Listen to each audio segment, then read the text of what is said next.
This world is a mysterious place. For some, it appears to be a good place and worth living on, and for others, it is hell. What will happen tomorrow? Most of us don't know, but we continue to plan our future. But as we entered the year 2020, the redundancy of all the plans and dreams was never more clear. By April 2020, the entire world was grappling with the pandemic of COVID 19. As of now, most of us are well aware about this COVID 19 pandemic and its impact. Millions of people will become jobless and sink in poverty. We all know the basic information about its symptoms, precautions, mortality rate, treatment, etc. Whatever information or misinformation the majority of the public is getting about this COVID 19 disease is mostly from the media, including the social media. While we overload our brains with multiple sources of information, it is very vital to understand that this is 21st century and we are living in a post-truth society where objectivity has lost sight and propaganda precedes the truth. There is a battle that's going on to gain control over our minds through information, disinformation, and fake news. What we are being told about this pandemic might not be the whole picture. As they've been isolating their populations to keep the coronavirus contained, some powerful governments are simultaneously waging a worldwide war of perceptions, laying out how the pandemic happened, where the responsibilities lie, and which country should lead the fight against it. China is out to shift the narrative from its initially slow response, the way its censors kept a lid on the story, to the collective effort since then to bring down the infection rate. Beijing has also borrowed a page from Moscow's playbook, using mainstream and social media platforms to spread conspiracy theories and muddle perceptions. In Washington, a campaign to brand COVID-19 the Chinese virus is being led by the man at the top, President Donald Trump. This story has grown into a debate about competing ideologies, a global one, played out through the media, of what the world will look like once the pandemic is over, and which political system, which superpower will be best placed to lead. Our starting point this week is the geopolitical battle over narratives around COVID-19. Three media superpowers are waging an information war over the coronavirus. First and foremost, I must specify that I believe that this crisis created by this pandemic will pave the way for a new world order. This crisis can become the perfect ground for the birth of a new technocratic and an authoritarian regime. It can become the perfect excuse for the dictators to take control of our lives and choices. Who will decide what is the new normal? Who will decide what will the post-COVID society look like? Who will decide whether the lockdown is the only way to fight this pandemic? And who will decide whether the treatment for this pandemic will be the forced vaccinations? This order I'm talking about, it has the potential to create the edifice of an authoritarian regime under whom the meaning of basic human freedoms will change. One will realize as to how all this will be anachronistic to the ideals of modern society, like the idea of a constitutional government of the people, by the people, and for the people. It is thus very necessary to open our eyes and see for ourselves, where are we heading to? How is this pandemic changing us? It is making us complacent and subservient to the restrictions in lockdown lifestyle. which will be a dream come true for the dictators. In the near future, there might be another unforeseen crisis. Will we every time surrender our liberties and be caged in our homes? The emergence of this new world order will be from the mergence of extremes of capitalist and communist ideologies. In this video, I will present to you as to how a hysterical pandemic could lead to a historical change in the way of life and the social contract theory on which our modern democracies are based. The fear of this pandemic has forced us to accept everything that the government is dictating and the media is narrating. The attack of this pandemic is on multiple levels, including health. It is also on our spiritual and mental well-being. It is not just about accepting the new normal, but it's about realizing that what it might result into. It may force us to relinquish of what makes us a social animal. The increasing dependence on technology and other forces of globalization raises several questions. Is the mankind evolving too fast, too soon, to even handle any possible outfall of this unbalanced growth? Has the acceleration of mankind through technological and scientific innovations and inventions become a bane instead of a boon? What will be the limits of our growth? In this video, I will cover the following. First, strange predictions about the pandemic. Was it a plandemic? Was it a result of planning to fail by ignorance and silence? Whether this pandemic was led to happen? Second,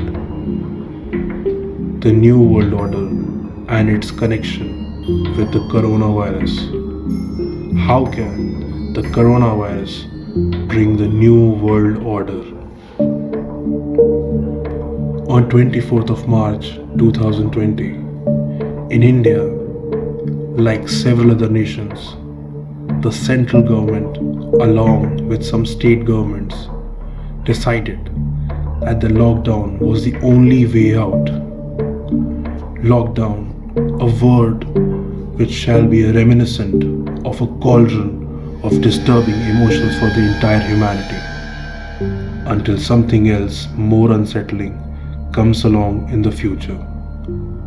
Similarly, isolation and quarantine became the buzzwords and will continue to remind us of the suffering we went through during this period. With a great sense of urgency, viewers, it becomes very crucial to introspect our individual and collective consciousness, to ensure that the painful learning delivered in the aftermath of this pandemic does not go in vain.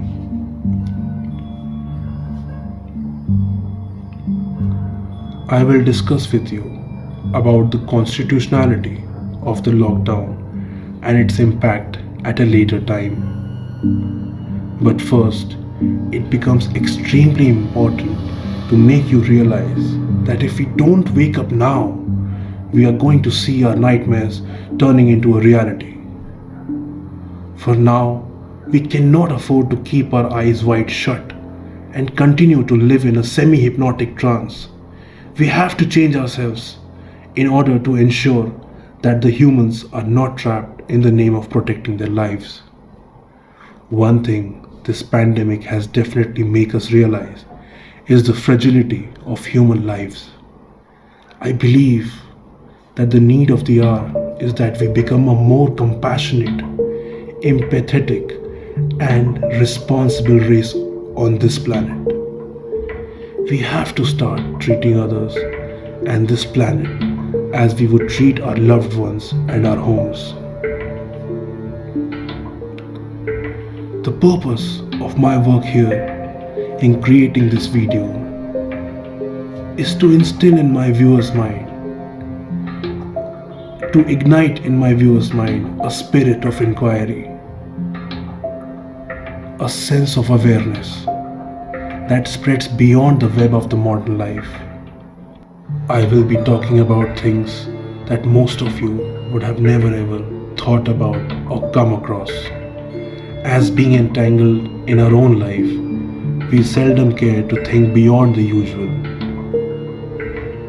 My work is the result of the research I have done over the past 5 years on esoteric subjects and the observations and conclusions I have made about them. For me, this pandemic and the global lockdown does not come as a shock.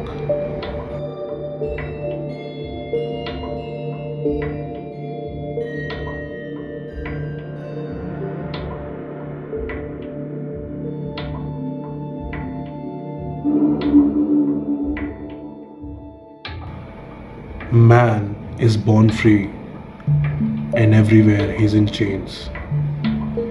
The opening sentence of Rousseau's inspiring work, The Social Contract, not only summarizes his entire philosophical system, it also proves how his work is still relevant today. These chains have always remained invisible, but now they have become stronger and of the kind that we humans don't even realize that they are there.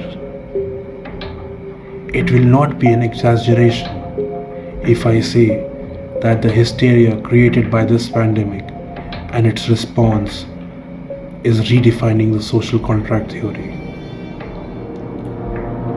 French President Macron described the COVID-19 disease as an invisible enemy. While declaring that the country was at war with this enemy, he ordered his citizens to stay at home. One is shocked to see the might of this invisible enemy, since France is the nation from where the slogan of liberty, equality, fraternity originated after a glorious revolution. This slogan became one of the constitutional principles on which the modern democracies have established themselves. This slogan became one of the constitutional principles on which the modern democracies have established themselves.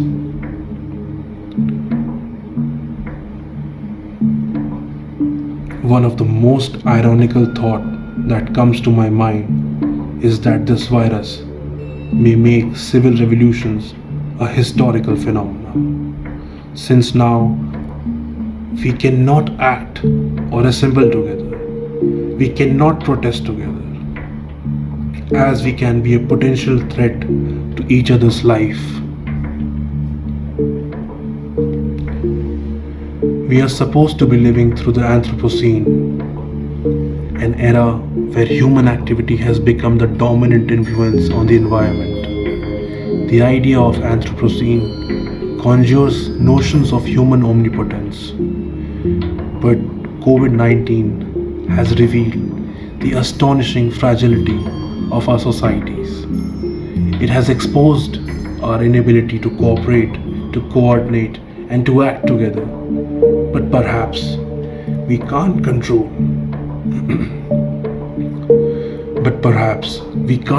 The natural world after all. Perhaps we are not quite as dominant as we once thought. My job is to think about the end of the world. It's a great job. There is so much to think about. This lovely round lake is Lake Manicouagan in Quebec in Canada.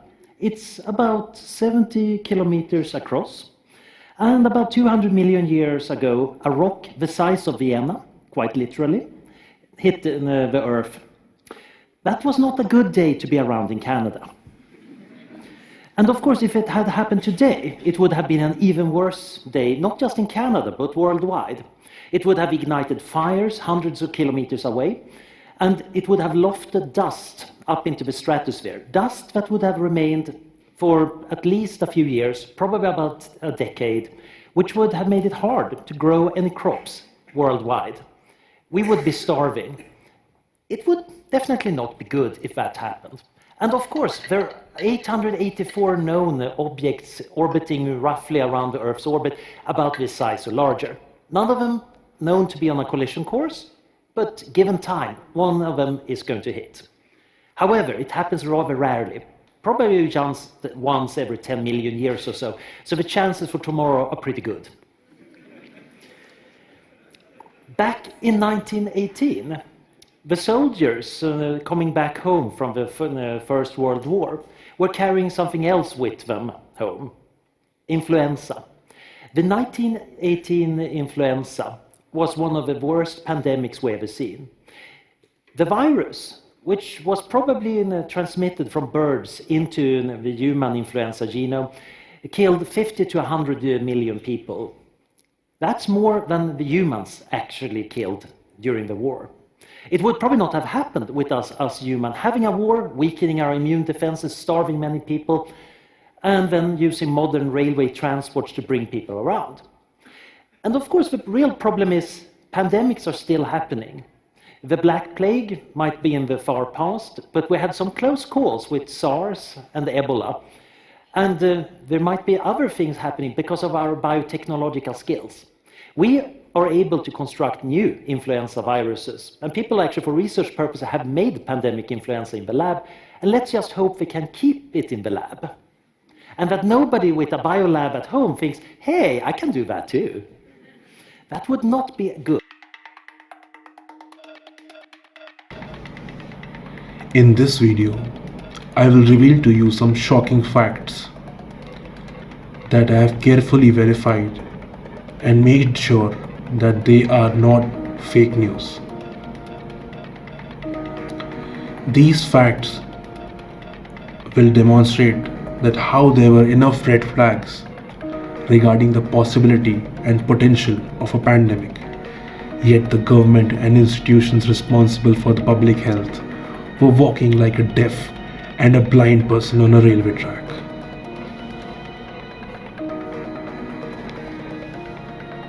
As of now, I believe that some of you might be aware that there were several sources that came to limelight predicting something like the corona pandemic. For example, there was a Netflix documentary which was released in November 2019 that predicted something like disease X will be the cause of the next big epidemic and will originate from wet markets in China. A movie called Contagion also had a disturbing similarity with the current crisis.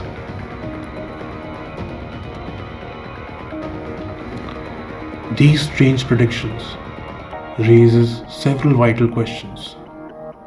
What is the point of spending billions of dollars on medical research and giving over the Nobel Prizes to doctors, biologists every year? Have they not become futile?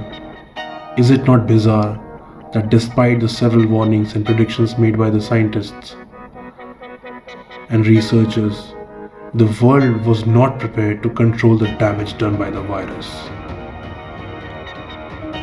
It also appears that none of the intelligence agencies or the vast network of news media that are spread globally came to be of any use to spread the awareness about this contagion, even though there are reports that state the US administration under President Trump was well informed in early January, but he kept on ignoring.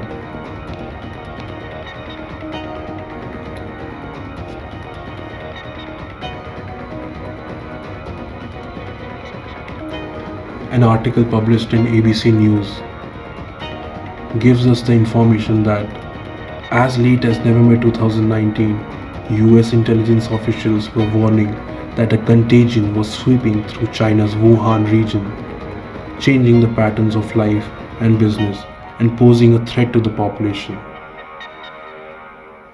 Concerns about what is now known to be the novel coronavirus pandemic were detailed in a November intelligence report by the military's National Center for Medical Intelligence.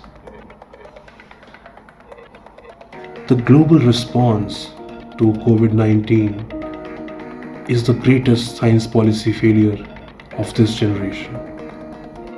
The signals for a next pandemic were very clear.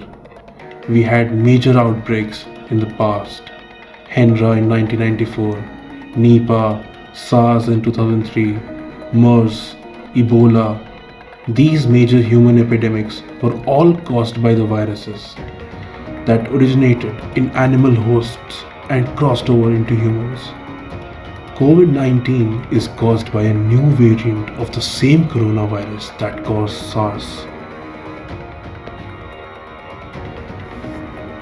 Post pandemic, several earlier predictions came to the limelight, but they were not given as much attention compared to the one made by the self appointed Chief Vaccination Officer of the entire world, the savior of humanity, Mr. Bill Gates, who made the prediction in the year 2015.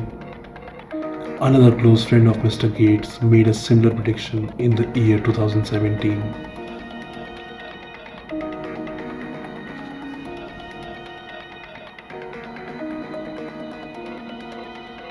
Anthony Fauci, director of National Institute of Allergy and Infectious Diseases, warned the members of incoming Trump administration in January 2017 about the inevitability of a surprise outbreak of a new disease. He delivered it just days before Trump was to join office on 20th Jan 2017.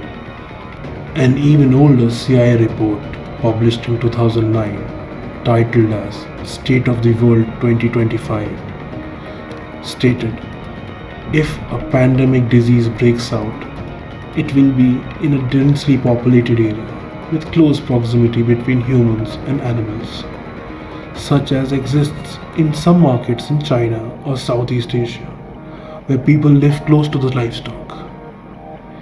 The only missing element from the CIA's predictions was a more specific topographical indication: a market in Wuhan. Dr. Eric Pianka, an evolutionary ecologist, way back in 2006, while giving a lecture, had warned us that the only out had warned us that the only way the population crisis can be controlled, that if the 90% of population dies from a virus, and I quote, war and famine would not do. Instead, disease offered the most efficient and fastest way to kill the billions that must soon die if the population crisis is to be solved. AIDS is not an efficient killer because it is too slow. My favorite candidate for eliminating 90% of the world's population is airborne Ebola, because it is both highly lethal and it kills in days instead of years.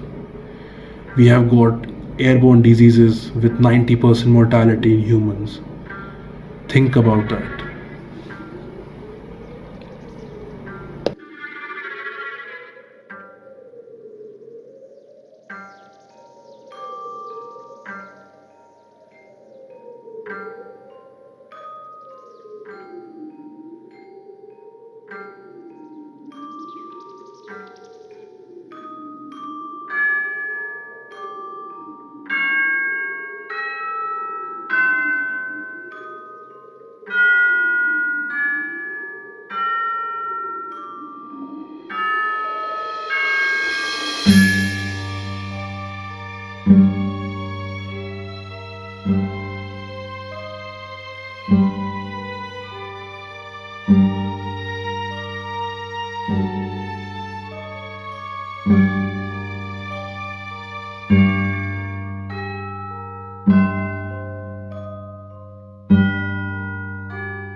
The revelation of a sinister goal to control and enslave humanity is one of the major objectives of my work.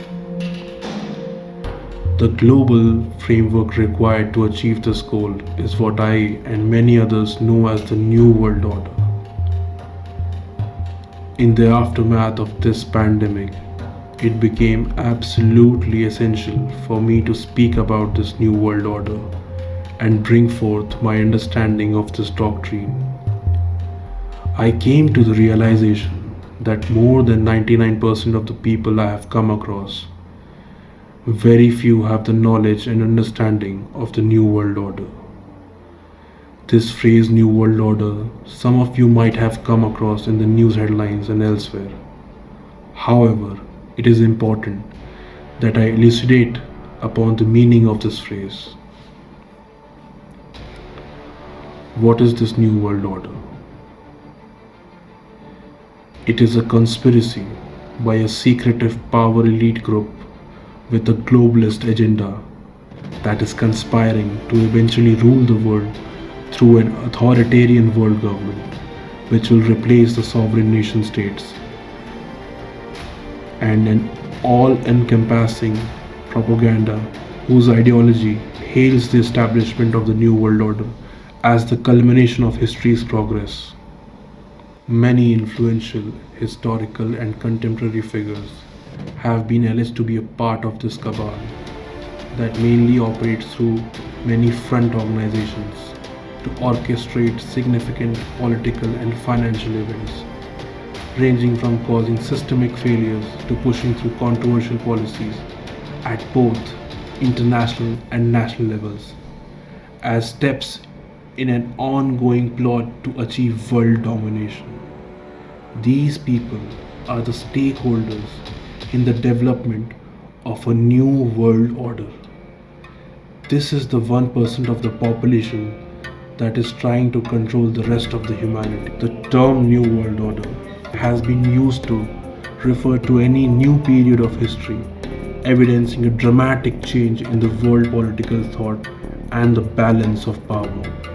Despite various interpretations of this term, it is primarily associated with the ideological notion of world governance only in the sense of new collective efforts to identify, understand, or address worldwide problems that go beyond the capacity of individual nation states to solve. I will show you as to how this nice, good sounding political theme is a cover up of the real intentions of the New World Order. We can already see the existence of the One World Government in the form of United Nations and its associated institutions. The World Bank is a highly influential organization in international as well as domestic financial policies. There has been attempt to maintain one world currency in the form of dollar. To some extent, euro became a successful model as a regional currency, and now the emergence of digital currencies is only a step forward in achieving this goal of one world currency. For some of you might not know that the person who created the Bitcoin remains anonymous. Is it not strange? You decide. You might ask that what is the problem with this New World Order? A simple answer would be that such a propaganda would result in an anti-democratic and totalitarian regime.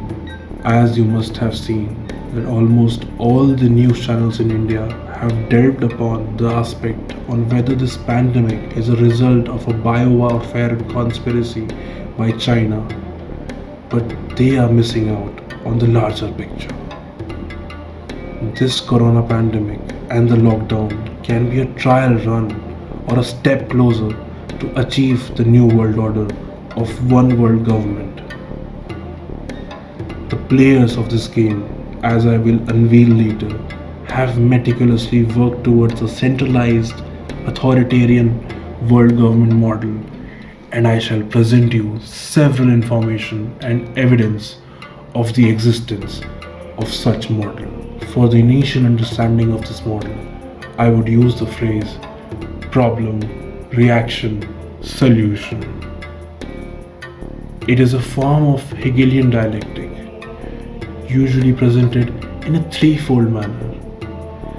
This was well explained by Heinrich Moritz as comprising three dialectical stages of development: a thesis, giving rise to its reaction; an antithesis, which contradicts or negates the thesis; and the tension between the two, resolved by a means of synthesis. In more simplistic terms, one can consider it as the following: problem, reaction, solution. Corona pandemic, the reaction is fear and chaos, and the solution is lockdown, followed by vaccinations.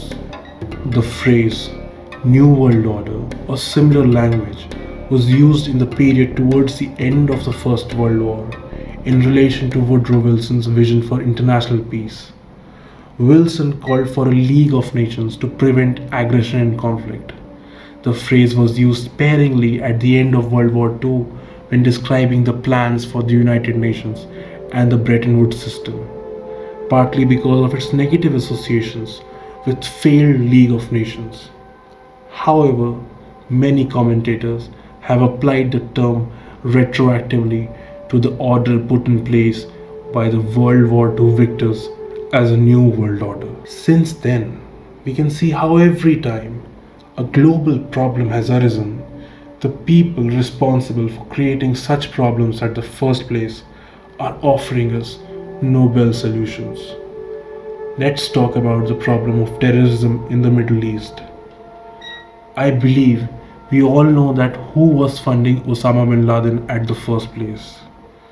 The problems of climate change, and more particularly global warming caused by the greenhouse gases, is the outcome of hyper industrialization by the Western countries. Now, the leaders of these developed countries wants the other developing nations to lag behind them. That's how they will be in a more influencing position. Now, here again, I want to introduce you to a phrase, order out of chaos. This is an old Latin proverb. This is an old Latin proverb which has become the ideology of the leaders of the New World Order. The chaos is the pandemic.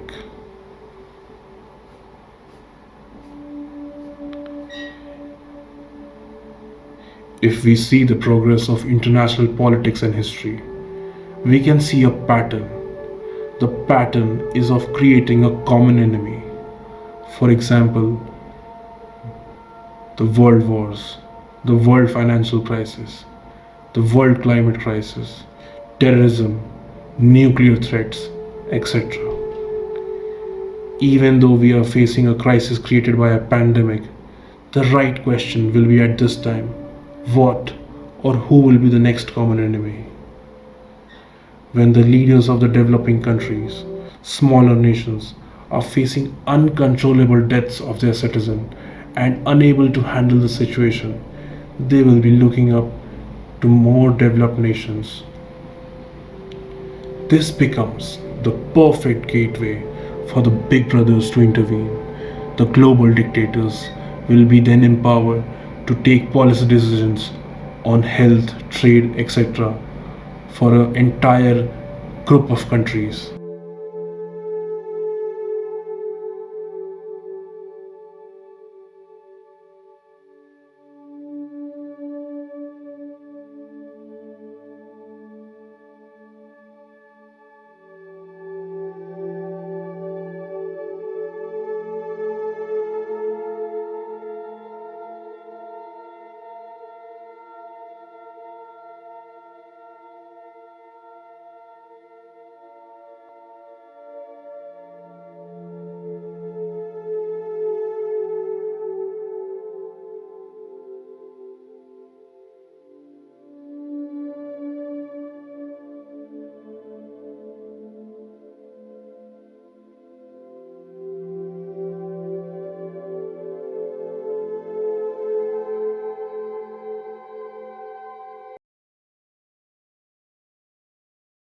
the members of humanity.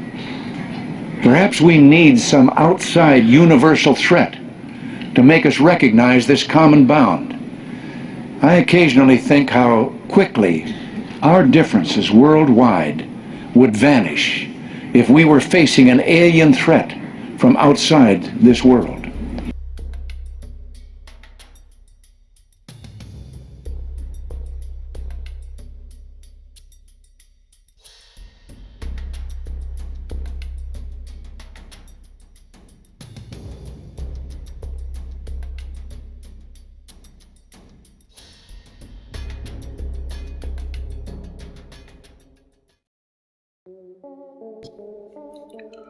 A very interesting report titled as Scenarios for the Future of Technology and International Development has an unbelievable similarity with the current crisis. It speculates an influenza-related pandemic and how the China's authoritarian model was successful in dealing with it while despising the response of USA.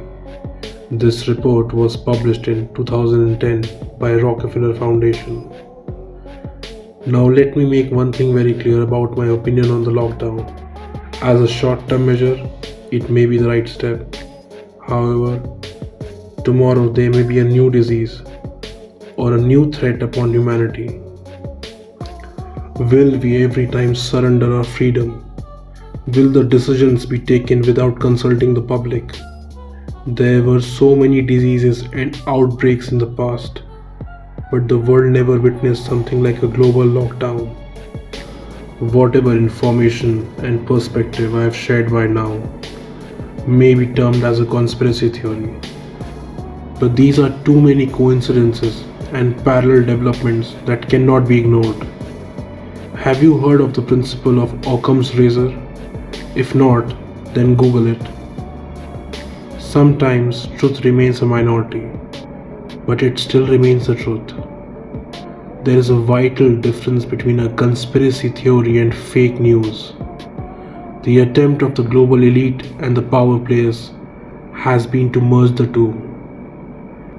As there is a saying that there are always two sides of the same story, I would use the term full news or true news as to counter the suppression of an alternate version of the same story. It is unfortunate that corporate media sponsored fear has emerged as the greatest unifying factor of humanity. Now let me give you an example. Earlier, I had discussed about the trials of vaccines in India, which was indirectly funded by the Bill and Melinda Gates Foundation. It is surprising to see Mr. Gates being so passionate about eliminating human viruses while being unable to resolve the problem of virtual viruses in his operating systems for more than 20 years. If you do a quick internet search on the failure of vaccines on Indian children that was sponsored by Bill and Melinda Gates Foundation, you will find many websites claiming it to be fake news. But that is because the fake news story has altered facts.